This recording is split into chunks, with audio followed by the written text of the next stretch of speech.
دکھ درد بھی ایک نعمت ہے۔ اگر دکھ درد سب سے بڑی نعمت نہ ہوتا تو اللہ اپنے سب سے پیارے پیغمبر اور نیک بندوں کو یہ مصیبت کیوں دیتا؟ کوئی انسان دکھ اٹھائے بغیر سکھ کی قدر کیسے کر سکتا ہے؟ جو آنسو ہم بہاتے ہیں وہ ہمارے دلوں کے باغات کو پانی دیتے ہیں۔ منزل سب کی اللہ ہے، محبت غم آزمائش یہ سفر کا حصہ ہے۔ جو بیج اپنے چھلکے کو اتارنے نہ دے وہ کبھی ایک پھلدار درخت نہیں بن سکتا۔ پریشانیاں تو آتی جاتی ہیں اور آتی جاتی رہیں گی، تم بس اللہ سے امید مت ہارنا۔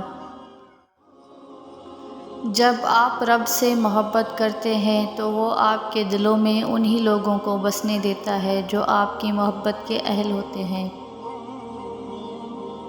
تم اس کی مصلحت کو نہیں جانتے مگر وہ تمہارا رب ہے، تمہاری ہر تکلیف کو جانتا ہے۔ اللہ پر گمان نہیں یقین رکھو، تمہیں بہتر نہیں بہترین ملے گا۔ گناہ سے توبہ کرنا واجب ہے مگر گناہ سے بچنا واجب تر ہے۔ سکون ان سے دور بھاگتا ہے جو دنیا میں سکون کی تلاش کرتا ہے۔ زبان کا بولا دنیا سنتی ہے اور دل کا کہا اللہ سنتا ہے۔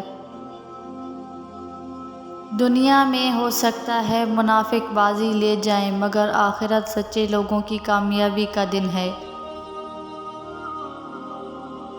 اپنے راز کو خود تک محدود رکھ کر بہت سی پریشانیوں سے بچا جا سکتا ہے۔ سہنے والے کو اگر صبر آ جائے تو کہنے والے کی اوقات دو کوڑی کی رہ جاتی ہے۔ اپنے راز کو اپنے دل میں رکھو، اس سے تم بھی سکون میں رہو گے اور تمہارا راز بھی محفوظ رہے گا۔ کبھی نا امید مت ہونا، اللہ اپنے بندوں کو مصیبتوں سے آزماتا ہے لیکن ہر مشکل کے ساتھ اس کا حل بھی ہے۔ اگر ہم معافی کے حقدار بننا چاہتے ہیں تو اپنے دل کو صاف کرنا ہوگا کیونکہ دل ہمارے جسم کا مرکز ہے۔ دنیا اگر ہاتھ سے نکل جائے تو بندہ غریب ہو جاتا ہے اور اگر یہی دنیا دل سے نکل جائے تو بندہ ولی ہو جاتا ہے۔ اگر آپ کا دل ایمان کے نور سے منور ہے تو یہ آپ کو سچ کی راہ لازمی دکھائے گا۔ جو اونچے مقام پر ہوتے ہیں ان کے کندھوں پر آزمائش بھی بڑی ہوتی ہے۔ دوسروں کو ذلیل کر کے عزت پانے والا حقیقت میں خود ذلیل ہوتا ہے۔